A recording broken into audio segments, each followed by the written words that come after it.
नमस्कार, JW किचनमध्ये आपले मनापासून स्वागत आहे। आज आपण शिल्लक राहिलेल्या पोळ्यांचा चविष्ट व पौष्टिक असा गूळ तुपाचा लाडू करणार आहोत।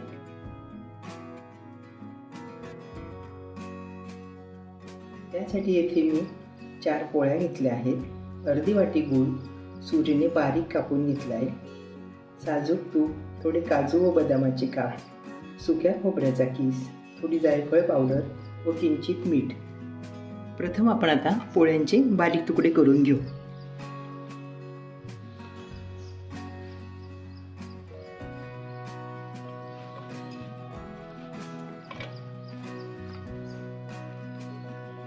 सकाळच्या पोळ्या शिल्लक राहिल्या आहेत। पोळ्यांचे आपण वेगवेगळे प्रकार करून बघतो।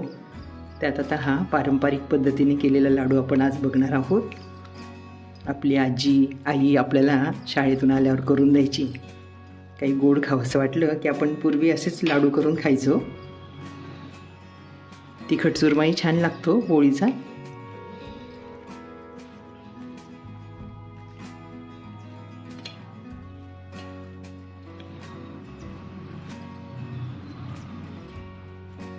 पोळ्यांचे असे तुकडे करून झाले आहेत। आता आपण मिक्सरच्या भांड्यात बारीक करून घेऊ। मी मिक्सरचे मोठे भांडे घेतले आहे। त्यात आता पोळींचे तुकडे टाकून घेते आहे।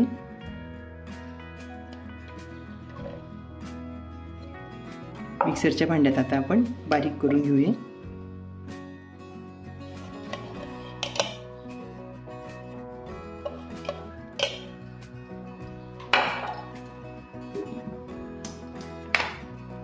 मिक्सरच्या भांड्यात पोळीचा छान चुरा झाला आहे मस्तच। त्यात आता आपण गूळ टाकून घेऊ। बारीक केलेला गूळ टाकते। आपण आपल्या आवडीनुसार पिठी साखरही टाकू शकता। गुळाचा छान लागतो। जायफळ पावडर,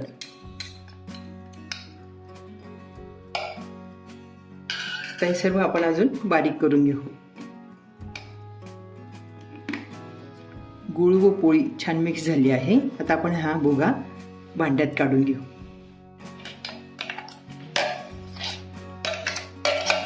छान लुसलुशीत असा भुगा झाला आहे मस्त।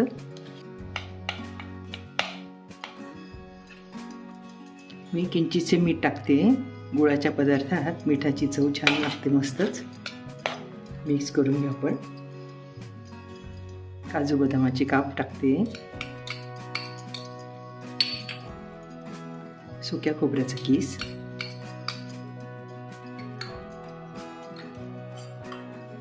थोडे साजूक तूप टाकते आहे। आता हे सर्व आपण छान मिक्स करून घेऊ।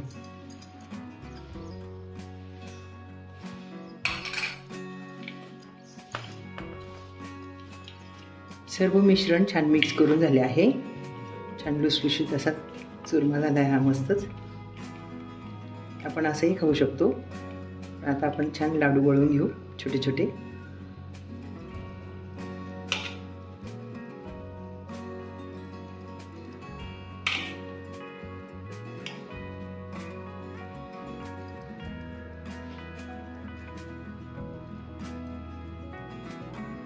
छान लाडू झाला आहे। अशा प्रकारे आपण सगळे लाडू बांधून घेऊ। गूळ तुपाचे लाडू छान बांधून झाले मस्तच। मुलांना डब्यालाही देण्यासाठी हे चांगले उपयोगी पडतात। छान चविष्ट व पौष्टिक असे पोळ्यांचे चुरमा लाडू तयार झाले आहेत। चवीला खूप छान लागतात। तर मग आपण पण या पद्धतीने चुरमा लाडू घरी नक्की करून बघा। हा व्हिडिओ बघितल्याबद्दल धन्यवाद।